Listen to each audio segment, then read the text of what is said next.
নমস্কার, সুপ্রভাত। আজকে আমি অরণ্য শব্দ নিয়ে কয়েকটি কথা বলবো। অরণ্য সপ্তাহে প্রতি বছর 14 জুলাই থেকে 20 জুলাই পর্যন্ত পালন করা হয় এবং বন সংরক্ষণ এবং পরিবেশ রক্ষা অরণ্য সপ্তাহ পালন করা হয়।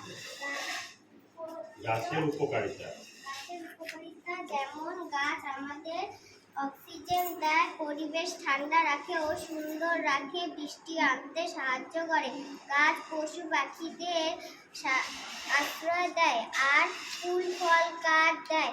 অরণ্য আমাদের প্রকৃতির সম্পদ। অরণ্য রক্ষার জন্য আমাদের বেশি বেশি গাছ লাগাতে হবে। অকারণে গাছ কাটা যাবে না, বন পরিষ্কার রাখতে হবে।